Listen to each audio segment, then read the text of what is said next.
Estamos juntos para mais um Correio TV Debate. Hoje vamos falar sobre política municipal, estadual, federal. Vamos falar sobre o cenário político que continua conturbado. Para bater esse papo com a gente aqui, eu recebo mais uma vez o professor João Batista Domingues Filho, cientista político, professor da Universidade Federal de Uberlândia, e o jornalista, né, que pouca gente conhece aqui em Uberlândia, Orley Moreira. Debutando na profissão. Começando agora, aliás, o Orley estava contando, né, professor, que ele já vai fazer 50 anos de profissão, né? Isso era para ficar nos bastidores, mas já que você falou. Eu falei 50 anos de profissão. É porque você começou com 1 ano de idade, não foi? Então novinho, você está com moleque. 51, pelas minhas contas. Quando nasce gênio, começa cedo. Obrigado, irmão. Vamos voltar para o nosso tema aqui. Bom, mas eu vou abrir a discussão aqui sobre um assunto que reverberou no cenário político municipal, que é uma espécie de vestibular para ser candidato a vice-prefeito na provável chapa, né, quase certa, do deputado federal Odelmo Leão, do Partido Progressista, né? O Odelmo é pré-candidato e está uma correria danada, parece que todo mundo quer ser vice do Odelmo. Por que todo mundo quer ser vice do Odelmo? Por 2 motivos principais. O primeiro é que as pesquisas de opinião, né? Lembrando uma pesquisa do Ibope, que foi divulgada recentemente, coloca o Odelmo como favorito na disputa pela Prefeitura de Uberlândia em qualquer cenário.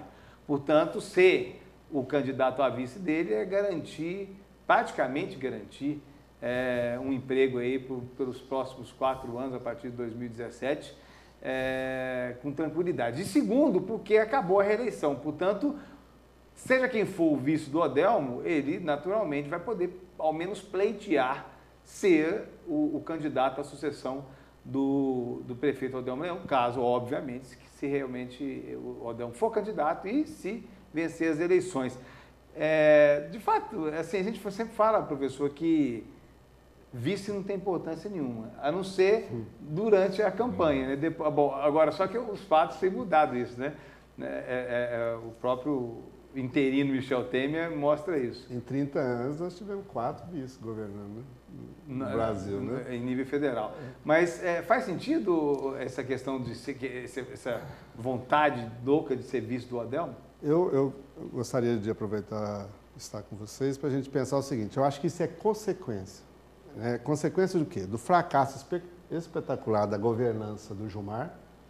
Esse fracasso da governança do Gilmar, do ponto de vista dos eleitores contribuintes, segundo a pesquisa, que de 1 a 10 dão 3 pontos para ele, e ele perde até para o Bode lá, né? Se o Bode não aparece na pesquisa, mas é o candidato. O Bode é o Gilberto, o Bode é candidato, eterno candidato do PSTU. Né? E ele, a única possibilidade do Gilmar é perder forte ou perder fraco. Então, talvez na cabeça dele tem que falar que vai perder forte para ganhar pelo menos do Bode, né? Então, veja.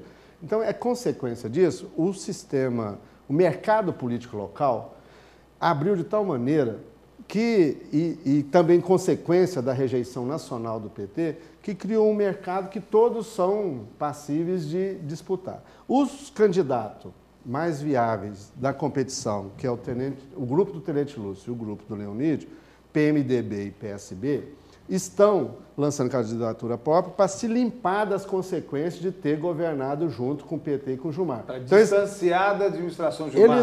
Tanto que o PSB do Tenente Lúcio já rompeu, né? Sim. O PMDB ainda não. O PMDB é mais profissional, não precisa sair como cebola batendo na mulher do Gilmar, tal, né? O PMDB é mais profissional, vai ficar até o último dia, que acho que é 14 ou 15 de agosto, e ainda fazer a retórica que vai sair, segundo tudo, para ajudar o Gilmar. Você acha ainda, que o PMDB vai ter candidato próprio? Tem de ter candidato próprio, tanto para que o Leonídio tenha condição de se reeleger deputado estadual e também para se limpar, e ele está bem nas pesquisas, para pós-Odelmo, né, que nós não vamos ter reeleições, ele ser um candidato viável. Como também o Tenente Lúcio já está pensando não só de se limpar do PT, mas também as próximas eleições municipais. Então, veja, em função disso, o Odelmo vai ser uma eleição plebiscitária. Aqueles que não gostam do Odelmo vão votar no Odelmo contra o Gilmar. Então vai ser uma eleição plebiscitária. E os demais candidatos vão se limpar... Aqueles que não gostam do Gilmar vão votar no Odelmo contra... por isso vai ser plebiscitário. Então, por isso que você tem razão que o Odelmo é um jogo jogado quanto a quem vai ser o vitorioso.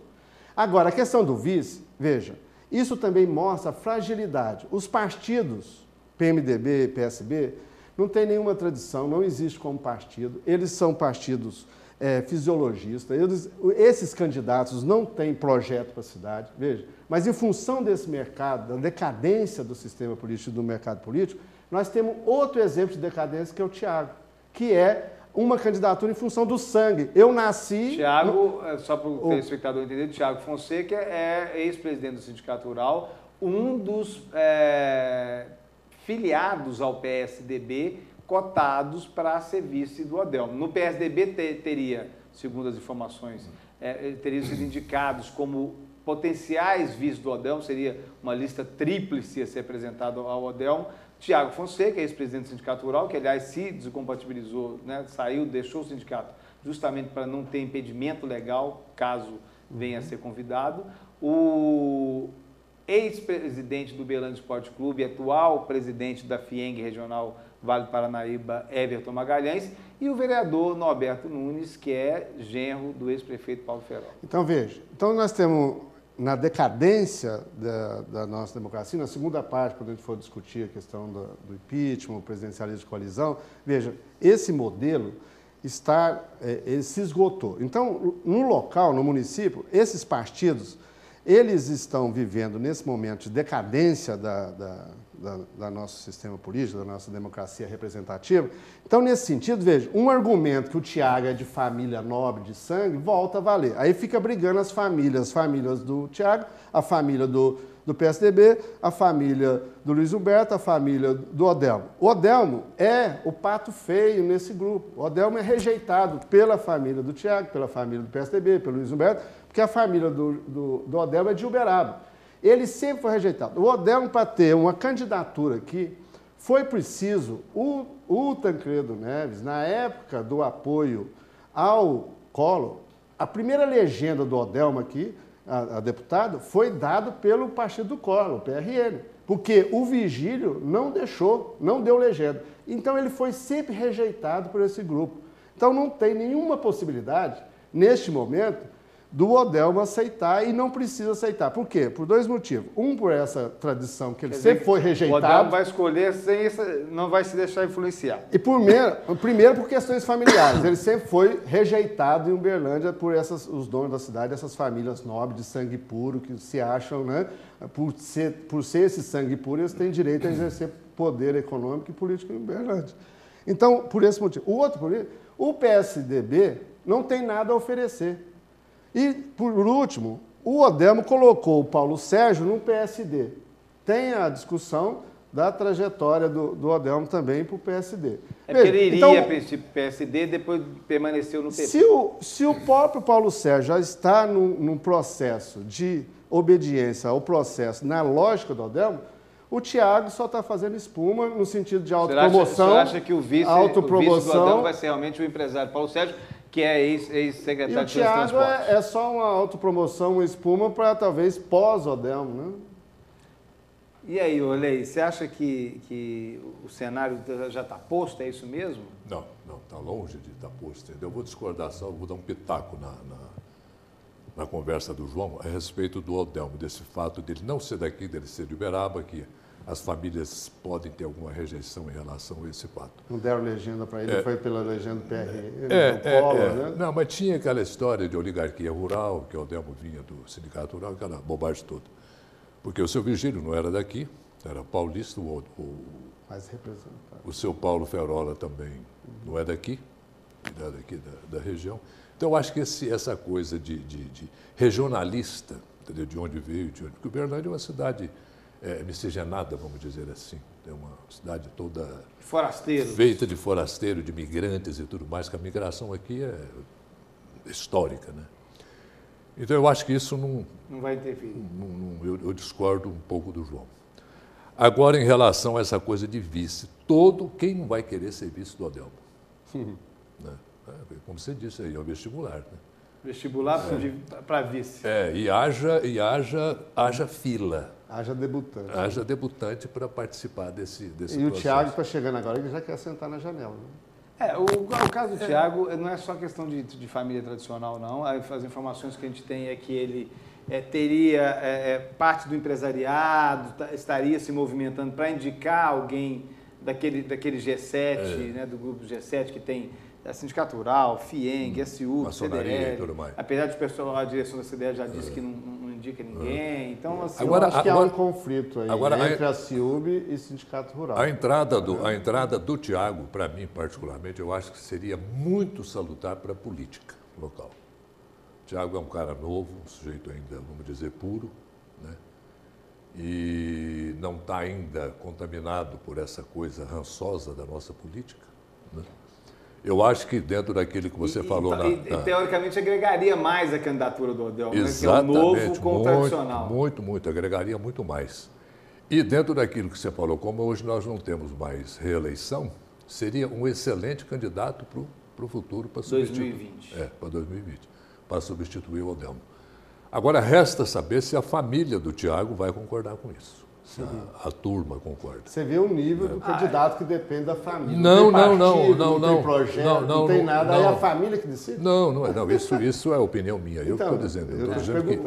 mas eu acho que seja assim. Eu acho que sim, qualquer um não, né? Mas se o Odelmo convidar, é muito provável que ele ou qualquer outro aceite, porque realmente é uma eleição assim, muito favorável, né? A princípio, caso não aconteça nenhuma coisa muito diferente do que está acontecendo. O Gilmar não está morto, né? Claro, a gente nunca pode, porque ainda tem prefeito, está com a máquina na mão. Tem um bocado de água ainda para passar debaixo dessa ponte aí. Mas o que está posto hoje é o Odelmo prefeito. Favorito, isso sem dúvida nenhuma. E agora, falando no Gilmar, o professor, o prefeito ainda tem um agravante aí, que tem vários agravantes do ponto de vista da administração, né? Os grupos todos, a maior parte dos grupos já romperam com ele, com vista da eleição, ou seja, ele vai, exatamente, eu ia falar que um outro agravante importante é que ele perdeu completamente qualquer gestão da Câmara de Vereadores, né? Hoje, dos 27 vereadores, apenas 7 se declaram da base de sustentação do prefeito. Os outros 20 ou se declaram oposição ou se declaram independentes, apesar de que esse negócio de independente não existe, né? Vamos combinar que o sujeito é da situação ou da oposição, né? Então, 20 se declara, de alguma forma, de oposição ao prefeito. Ao ponto do prefeito não conseguir nem fazer tramitar alguns projetos do interesse dele, como, por exemplo, o projeto que cria a Guarda Municipal, que foi devolvido pelo presidente da Câmara. Agora o prefeito mandou de volta e falou que, inclusive, ameaçou entrar na justiça para garantir a tramitação do projeto. Isso é uma ponta. Dificuldades para aprovar o que ele precisa de aprovar. Na outra ponta, são projetos que os vereadores estão aprovando, que geram despesa para a prefeitura e estão aprovando, que virou uma festa, que eu quero aprovar o projeto para poder chegar no meu eleitor, que eu sou candidato à reeleição, quer falar, aprovei o projeto que faz isso, aprovei o projeto que faz aquilo, sem saber de onde virá o dinheiro para implementar isso. Isso é um problema que vai ser gerado para o próprio Gilmar, mas também para o próximo prefeito, seja a Dilma fez isso, né? A Dilma fez isso. Também, né? Dias antes de sair, né? Mas eu coloquei essa questão no ar, mas eu vou ter que chamar um intervalo para a gente responder isso, então, depois do intervalo. Como é que fica a candidatura à reeleição, já que a gente falou quase o primeiro bloco inteiro da candidatura de Odelmo Leão, né? Que são os dois, estamos falando dos dois principais candidatos. Como é que fica a perspectiva para o prefeito Gilmar Machado com visar a eleição, e não só a tentativa de reeleição, mas também a concluir o mandato até dezembro, depois do intervalo. Voltamos com o Correio TV Debate, falando sobre política em nível municipal, federal, política em geral. Nossos convidados hoje, o cientista político João Batista Domingues Filho, e o jornalista Orley Moreira. Orley, eu terminei o bloco anterior falando das dificuldades do prefeito Gilmar Machado para tentar a reeleição e até para concluir o mandato, né? Concluir principalmente a partir de agora a relação complicada com a Câmara de Vereadores, na medida em que dos 27 vereadores de Uberlândia, 20 se declaram ou independentes ou de oposição. Qual que você acha que vai ser a estratégia aí do prefeito para tentar se sair o melhor possível na eleição e também para concluir o mandato? Bom, ele tem que procurar, não digo maioria na Câmara, mas porque ele não vai conseguir. Isso É impossível. É impossível. Que a tendência, a história ensina isso para a gente, né? A tendência é diminuir.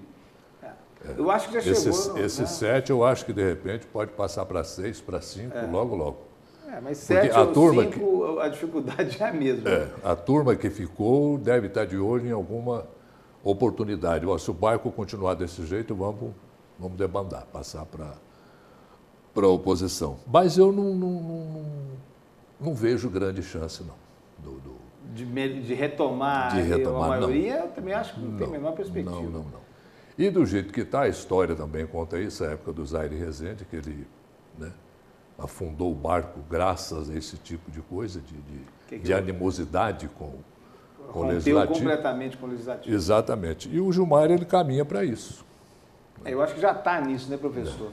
Agora veja, o Gilmar, como eu falei no primeiro bloco, ele é resultado desse ambiente nacional. Você teve um movimento do fim de um ciclo petista de governança, tanto município, Estado, União. Você tem todo o movimento das manifestações de 2013, que vem da rejeição desse padrão de fazer política, e a cobrança que... Veja, nós estamos discutindo pessoas, se a família deixa, se o outro deixa, se esse gosta daquele, se esse partido é amigo daquele. Veja, então nós não temos um projeto de cidade sendo discutido, nós não estamos cobrando que não foi cumprido um projeto ou partido. A coligação que ele se meteu não tem projeto nenhum. Está cada um saindo chutando para o lado como se não tivesse nada a ver com o fracasso. Vão ser candidatos, né, nesse ambiente. Veja, esse padrão de política, esses políticos vão pagar um preço alto por ainda não perceberem que entortou. Esse padrão, tipo esses candidatos que estão jogando, não funciona. Você acredita que...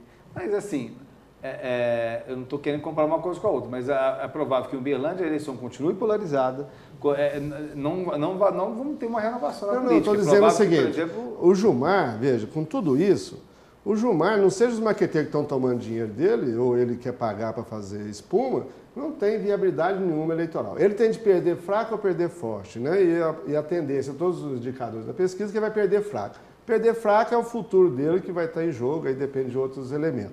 Agora, os outros 3 candidatos que vão ter algum debate ou polarização, não tem polarização. Não tem polarização. Vai ser plebiscitário. É Gilmar contra todos os outros, é Odelmo contra todos os outros. Porque, nesse jogo plebiscitário... Eu acho que a disputa embaixo ali para, tipo assim, a meta do Tenente Lúcio com o candidato dele, Alexandre... E o Leonídio não é ganhar a eleição. A meta é ganhar do Gilmar. Não é ganhar do Gilmar, é se limpar da história do PT mas seria... e se projetar mas já seria sucesso, pós-Odelmo, já seria sucesso, por exemplo, ficar na frente do prefeito candidato à reeleição, por exemplo. Não, eu acho... o único sucesso deles é ter um recal na próxima eleição municipal, na próxima eleição estadual. Esse é o objetivo. Fora disso, o jogo é jogado e pronto. Eu queria falar um pouquinho, Olê, também sobre o cenário nacional, porque o cenário nacional ele acaba impactando no cenário municipal. Tanto que as eleições municipais desse ano, que vão acontecer em outubro, por mais que o calendário eleitoral tenha sido encurtado, elas estão, eu diria, mais frias, justamente por conta da indefinição no cenário nacional, com essa coisa do processo de impeachment que ainda tramita e que, segundo a expectativa e o cronograma que foi definido pelo Senado, deve ser concluído em meados de agosto. Ou seja, quando estiver começando a campanha para prefeito e vereador, nos mais de 5 mil municípios brasileiros, que vai estar resolvida essa questão. Do impeachment. Né? Você acha que nós vamos ficar nessa dificuldade? Quando é que vamos começar a melhorar? Eu acho difícil ter uma melhora agora, nesse ano de 2016. Embora os economistas andam dizendo que a coisa já está melhorando, a inflação está caindo. A Miriam Leitão, nessa semana, entrevistou a a presidente do BNDES, Maria Silvia, a presidente do BNDES. Então, as previsões são otimistas. Mas deixa eu fazer uma outra pergunta. É otimismo, mas acho que até tem uma definição de se o interino vai virar permanente, eu acho que ainda vai ficar nessa dificuldade. Agora, a pergunta é, você acha que tem alguma chance da Dilma retomar o poder? Não. Muito difícil. Muito difícil. Porque o Supremo está atento a isso. Ele sabe a zona que esse país vai virar se a Dilma voltar. Questão institucional, uma série de problemas que pode trazer para o país. Você acha que é irreversível? Eu acho, na minha opinião. Concorda? Eu acho que a gente tem que colocar, em termos de Brasil, na nossa história da democracia, nós temos uma crise estrutural. Então, nós temos, ao mesmo tempo, uma crise econômica, uma crise social no sentido do aumento da desigualdade, concentração de renda. Nós temos uma crise política que é o presidencialismo de coalizão esgotou. Que eu acho que, para mim, esse é o problema central. Ninguém governa e não vai governar com o presidencialismo de coalizão. Então, o sistema, o padrão de funcionamento tem de mudar. E vai mudar pela força dessa crise estrutural. Agora, Dilma volta ou não volta? Eu acho que não tem condição, pela sociedade e pela maioria do Centrão com o PMDB. Você veja que beleza, né? O PSDB saiu do PMDB, mas agora eles viraram um partido só, né? Voltaram à origem. Então, o Centrão... Sendo o PSDB coadjuvando o PMDB. E o Centrão tem 13 partidos, tem 225 parlamentares, né? Então, você tem aí o Centrão mais o PSDB e o PMDB, isso dá garantia de maioria para ele aprovar e levar. Agora, não podemos esquecer, aproveitando vocês dois, é o seguinte, é a incerteza gerada pela Lava Jato. A questão de caçar a chapa pela Justiça Eleitoral também é inviável, porque o Gilmar Mendes já fez a escolha dele, é a Aécio, é a Temer, é a PMDB, então o que depender do Gilmar Mendes não tem cassação de chapa na Justiça Eleitoral, que ele vai assumir a presidência. Já assumiu, né? Então, que a Dilma volte. Agora, nós temos aí uma incerteza, uma instabilidade permanente que não estava previsto em nenhum cálculo desses players. Por que é a crise política? Porque todo jogador dentro do sistema tem poder de veto. Então, quando você tem muitos com poder de veto no processo decisório, é essa crise que a gente está vendo. Essa crise é gerada porque muitos atores têm poder de veto. O governador tem poder de veto, o Centrão tem poder de veto, o PMDB tem poder de veto. Veja, então esses... E é um sistema realmente apodrecido, porque... Não, só para terminar. O Lava Jato é a instabilidade permanente. Nós não sabemos.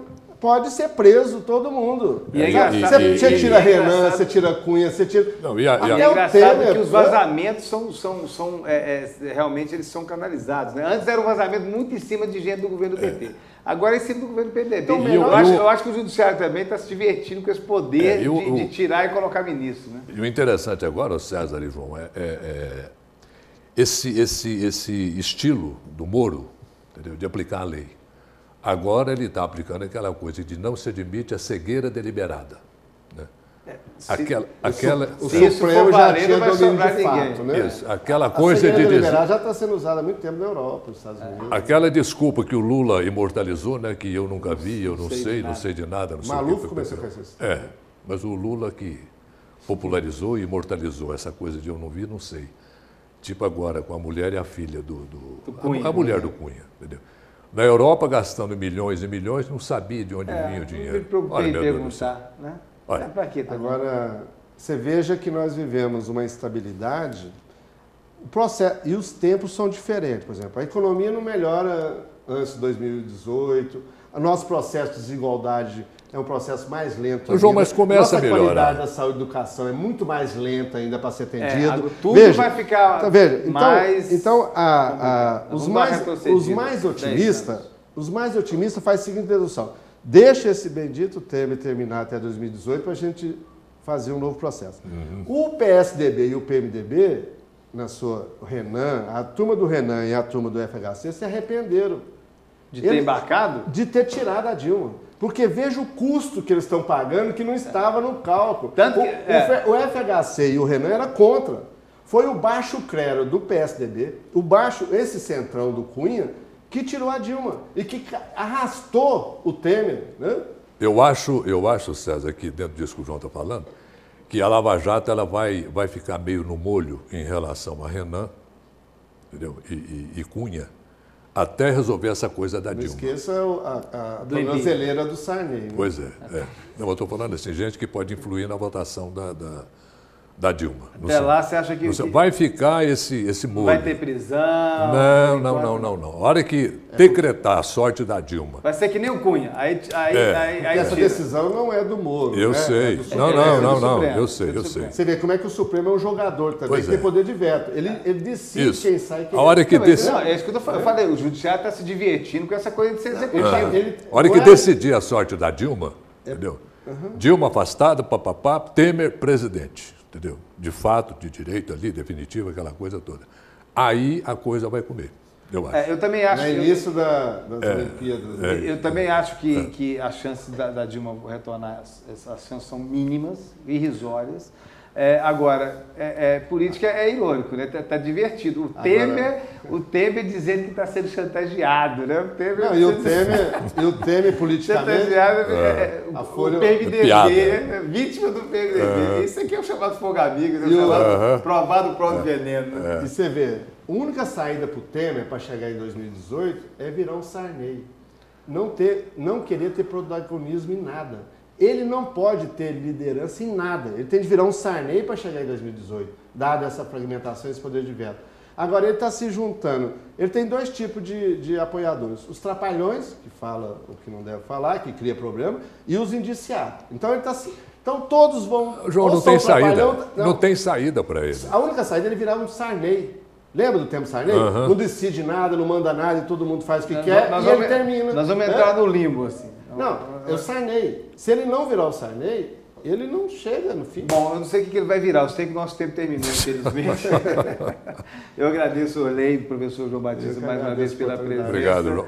Aqui no Correio TV Debate. E é você que nos acompanhou mais uma vez. Estamos aqui conversando sobre política, tentando adivinhar o futuro, né? Isso faz parte do jogo. E a gente se vê no próximo Correio Debate, que semana que vem, inclusive, vamos voltar nessa questão política, principalmente na questão do financiamento da campanha eleitoral, na medida que não se pode mais, né, legalmente ter contribuição de empresas. Como é que essa campanha vai ser paga? O dinheiro vai ter que sair de algum lugar.